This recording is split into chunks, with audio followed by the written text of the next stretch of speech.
Telangana global summit కు సర్వం సిద్దమైంది. పెట్టుబడులను ఆకర్షించడం, యువతకు ఉపాధి కల్పించడమే లక్ష్యంగా రేవంత్ ప్రభుత్వం అత్యంత ప్రతిష్టాత్మకంగా ఈ సమ్మిట్ ను నిర్వహిస్తుంది. ఫ్యూచర్ సిటీలో 2 రోజుల పాటు జరిగే తెలంగాణ రైజింగ్ సమ్మిట్ లో 44 దేశాల నుంచి 154 మంది అంతర్జాతీయ ప్రతినిధులు హాజరవుతున్నారు. ఓవరాల్ గా ఇదే అంశానికి సంబంధించి మరిన్ని అప్డేట్స్ మా కరెస్పాండెంట్ సిద్ధార్థ్ అడిగి తెలుసుకుందాం.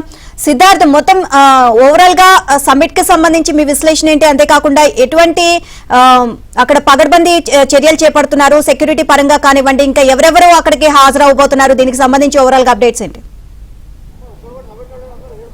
Thank you Neelima. సమ్మిట్కి సంబంధించి నిన్న సీఎం రేవంత్ రెడ్డి క్లియర్ కట్గా ఒక విషయాన్ని చెప్పారు. నిన్నటి వరకు ఒక లెక్క, గ్లోబల్ సమ్మిట్ జరిగిన తర్వాత ఒక లెక్క అని తన విజన్ను పూర్తిగా తన ట్వీట్ రూపంలో రేవంత్ రెడ్డి తెలియజేశాడు. ఇక 2047కు తెలంగాణ లక్ష్యాలు ఏంటి అంటే, ఏ రంగంలో తమ లక్ష్యం ఏంటి, తమ అభివృద్ధి ప్రణాళిక ఏంటి, తమ పాలసీ డాక్యుమెంట్ ఏంటి అనే విషయాన్ని చర్చించడానికి ఈ 2 రోజుల పాటు గ్లోబల్ సమ్మిట్ని నిర్వహిస్తూ ఉన్నారు. 2:30కు సీఎం రేవంత్ రెడ్డి వచ్చి కీలకమైన ప్రసంగం అంటే 2047 వరకు తెలంగాణ ఏ విధంగా ఉండబోతుంది, తమ పాలసీ డాక్యుమెంట్ ఏంటి, తమ విజన్ ఏంటి అని రేవంత్ రెడ్డి వివరించనున్నారు. ఇక 44 దేశాల నుంచి 154 మంది అంతర్జాతీయ ప్రతినిధులు ఈ సమావేశానికి రానున్నారు. మధ్యాహ్నం 1:30కి గవర్నర్ జిష్ణుదేవ్ సమ్మిట్ని ఆరంభిస్తారు. దాని తర్వాత 2000 మంది దేశ విదేశీ అతిథులతో గ్రాండ్ ఓపెనింగ్ చేస్తారు. సమ్మిట్లో నోబెల్ బహుమతి గ్రహీతలు కొంతమంది హాజరవనున్నారు. దాంతోపాటు గ్లోబల్ సీఈఓల ప్రసంగాలు కూడా ఉంటాయి. మధ్యాహ్నం 2:30కు సీఎం రేవంత్ రెడ్డి మాట్లాడతారు. 2 రోజుల్లో 27 అంశాలపైన సెషన్స్ని కండక్ట్ చేయనున్నారు. హైదరాబాద్ వ్యాప్తంగా హైటెక్ 3D ప్రొజెక్షన్స్, LED డిస్ప్లేలు కూడా ఏర్పాటు చేశారు. దాంట్లో ఇక్కడ జరుగుతున్నటువంటి కార్యక్రమాలన్నింటినీ వీక్షించవచ్చు. ఇంకా ప్రత్యేకంగా డెలిగేట్లకు కొన్ని గిఫ్ట్స్ను కూడా తయారు చేశారు. పోచంపల్లి, చేర్యాల దానికి సంబంధించిన చీరలు కానీ, ఆర్ట్స్ కానీ, హైదరాబాదీ వంటలు కానీ, సావనీర్లు, దాంతోపాటు తెలంగాణలో ఉన్నటువంటి టూరిజము, తెలంగాణలో జరుగుతున్నటువంటి అభివృద్ధి, తెలంగాణలో పెట్టుబడులకు ఏ విధమైన ఫెసిలిటీస్ ఉన్నాయి, పెట్టుబడులు పెడితే ప్రభుత్వం తరపున ఇచ్చేటువంటి రాయితీలు, వీటన్నిటికి సంబంధించి విదేశీ ప్రతినిధులకు వివరించనున్నారు. మొత్తం 80 ఎకరాల్లో ఈ సబ్మిట్ని నిర్వహిస్తున్నారు. వీటిని 8 జోన్లుగా 33 క్లస్టర్గా డివైడ్ చేశారు. మొత్తం ఈ సమ్మిట్కి 1000 కెమెరాలతోని నిఘా ఏర్పాటు చేశామని పోలీసు అధికారులు చెప్తా ఉన్నారు. ఇక ట్రాఫిక్ నియంత్రణ కోసం 1500 మంది పోలీసులు అలర్ట్ ఉన్నారు. మొత్తం 6000 మంది పోలీసు బందోబస్తు కూడా ఉన్నారు. ఇక ఈ ఆరంభ వేడుకల్లో కొంతమంది ప్రముఖ ఆర్థికవేత్తలు, పారిశ్రామికవేత్తలు కూడా ప్రసంగించనున్నారు. నోబెల్ బహుమతి గ్రహీత ప్రముఖ ఆర్థికవేత్త Abhijit Banerjee, world economic summit CEO Jeremy Jurgens ఈ సమావేశంలో మాట్లాడతారు. దాంతోపాటు నోబెల్ శాంతి బహుమతి గ్రహీత కైలాష్ సత్యార్థి కూడా ఈ సమావేశానికి హాజరుగానున్నారు. Trump media technology group CEO Eric Spider కూడా ఈ సమావేశానికి రానున్నారు. ఇక చాలా డిస్కషన్స్ ఉంటాయి. దాంతోపాటుగా ఈ సమావేశంలో 2047 వరకు తెలంగాణ పాలసీ డాక్యుమెంట్ ఏ విధంగా ఉంటుందో వివరించే ప్రయత్నం చేయనున్నారు. ప్రస్తుతం మంత్రులు కూడా ఈ సమావేశానికి హాజరవుతున్నారు. మంత్రి పొంగులేటి శ్రీనివాస్ ఉన్నారు. సార్, ఏంటిది అసలు ఈ సమ్మిట్ యొక్క లక్ష్యం ఏంటి? రాష్ట్ర ప్రభుత్వం గడిచిన 2 సంవత్సరాల్లో ఏ కార్యక్రమాలు చేసిందో వాటితో పాటు 2034కి 2047కి దేశంలోనే కాదు ప్రపంచంలో తెలంగాణ రాష్ట్రాన్ని ఒక ఐడెంటిఫై అయ్యే విధంగా ఈ సమ్మిట్ ఉపయోగపడుతుందని కోరుకుంటున్నాను. సార్, మీరు $3 ట్రిలియన్ ఎకానమీని, సో మొత్తానికైతే ఇది మంత్రులు, ఎమ్మెల్యేలు, కాంగ్రెస్ పార్టీకి సంబంధించినటువంటి నేతలు కానీ, ప్రభుత్వానికి సంబంధించినటువంటి కీలక నాయకులు కానీ, కీలక ఆఫీసర్స్ కానీ మొత్తం ఈ సమ్మిట్ని విజయవంతం చేయడానికి కావాల్సినటువంటి మెకానిజాన్ని ఎస్టాబ్లిష్ చేస్తూ ఉన్నారు. ఒక 3-4 రోజుల నుంచి మంత్రులు ఇక్కడనే ఉండి ఇక్కడ ఉన్నటువంటి ఏర్పాట్లను పర్యవేక్షిస్తున్నటువంటి సిచ్యువేషన్ కూడా ఉంది. 2047 వరకు తెలంగాణలో ఏ రంగాన్ని ఏ విధంగా అభివృద్ధి చేయాలో అనే అంశానికి సంబంధించి పాలసీ డాక్యుమెంట్ను ఈరోజు వివరించనున్నారు. ఇక దీంతో పాటుగా తెలంగాణకు సంబంధించినటువంటి కల్చరు, టూరిజము ఎస్టాబ్లిష్ అయ్యే విధంగా కొన్ని వంటకాలు కానీ, ఇక్కడ ఫోక్ ఆర్ట్స్ కానీ, ఆర్ట్ ఫామ్స్ కానీ, వీటిని కూడా ఇక్కడ కండక్ట్ చేయనున్నారు. ఇక మంత్రులు కూడా కొంతమంది మంత్రులకు కొన్ని అంశాలపై అంటే వాళ్ళ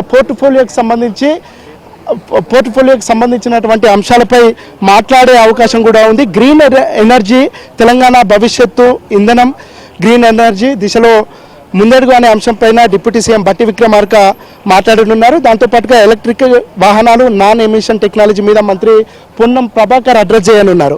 ఇక సాంకేతిక రంగంలో సెమీ కండక్టర్, ఫ్రంటియర్ టెక్నాలజీ అవకాశాలపైన ఐటీ మినిస్టర్ దుద్దిల్ల శ్రీధర్ బాబు మాట్లాడనున్నారు.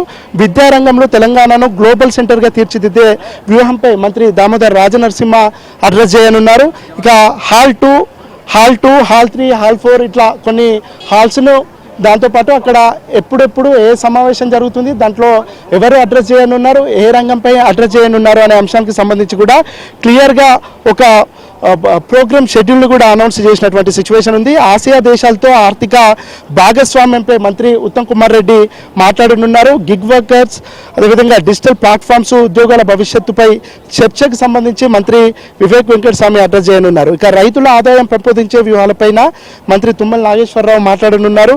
పారిశ్రామికవేత్తలుగా ఉమెన్ ఎంపవర్మెంట్ గురించి, మహిళల సాధికారత గురించి మంత్రి సీతక్క మాట్లాడున్నారు. మొత్తానికైతే 2024 వరకు వాళ్ళు అనుకున్నటువంటి లక్ష్యాలు ఇటు ఎడ్యుకేషన్ సెక్టర్లో కానీ, ఎకనామిక్ సెక్టర్లో కానీ, మ్యాన్ పవర్ విషయంలో కానీ, దాంతోపాటు వ్యవసాయ రంగంలో కానీ తెలంగాణ పెట్టుకున్నటువంటి లక్ష్యాలను, వాటి ముందున్నటువంటి సవాళ్లను, ఆ సవాళ్లను ఏ విధంగా అధిగమించవచ్చు అనే అంశానికి సంబంధించి ఒక క్లియర్గా ఒక బ్లూ ప్రింట్ తీసుకునే అవకాశం ఉంది. ఈ సమ్మిట్ 2 రోజుల పాటు నిర్వహించనున్నారు. ఈరోజు కొన్ని సెషన్స్ ఉంటాయి, దాంతోపాటుగా రేపు కొన్ని సెషన్స్ ఉంటాయి. మంత్రులు వీళ్ళ పాలసీ డాక్యుమెంటు, విజన్ డాక్యుమెంటు చెప్పడంతో పాటు విదేశాలకు సంబంధించినటువంటి ప్రతినిధులు తెలంగాణలో ముఖ్యంగా ఫ్యూచర్ సిటీలో పెట్టుబడులు పెట్టితే వాళ్ళకు ఇచ్చేటువంటి రాయితీలు కానీ, వాళ్ళకు ఇచ్చేటువంటి ఫ్లెక్సిబిలిటీస్ కానీ, వాటికి సంబంధించినటువంటి డిస్కషన్ ఉండే అవకాశం ఉంది. గతంలో దావోస్కు పోయినప్పుడు కూడా లక్షలాది రూపాయలను ఇన్వెస్ట్మెంట్ని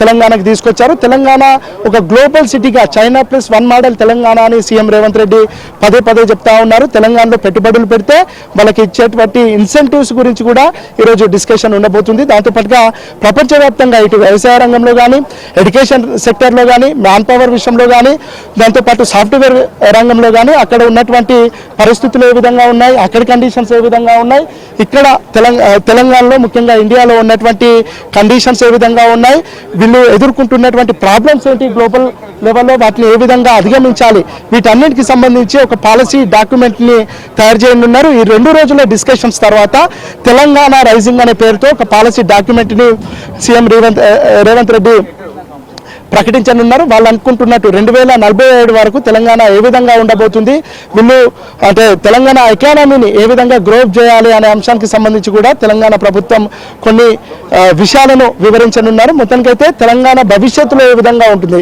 తెలంగాణ వచ్చిన తర్వాత 10 ఏళ్ల పాటు కేసీఆర్ దీన్ని విధ్వంసం చేశారు, లక్షల కోట్ల అప్పులు తమ మీద పెట్టారు. అయినా దాన్ని ఒక్కొక్కటిగా అధిగమించి తెలంగాణను భవిష్యత్తులో ఏ విధంగా ఉండాలి, తెలంగాణ ఫ్యూచర్ ఏ విధంగా ఉండాలి అనే అంశానికి సంబంధించి తమ దగ్గర ఒక పాలసీ డాక్యుమెంట్ ఉంది. రాజకీయాలకు అతీతంగా, పార్టీలకు అతీతంగా మిగతా పార్టీలకు సంబంధించినటువంటి నేతలు దీనిపై డిస్కషన్స్ చేయొచ్చు, ఏమైనా సజెషన్స్ ఉన్న ప్రభుత్వానికి ఇవ్వచ్చు అని తెలంగాణ ప్రభుత్వం కానీ, కాంగ్రెస్ పార్టీకి సంబంధించినటువంటి నాయకులు కానీ, ప్రతిపక్ష నాయకులకు కూడా అప్పీల్ చేస్తున్నారు. వాళ్ళ ఐడియాస్ని వెల్కమ్ చేస్తున్నారు.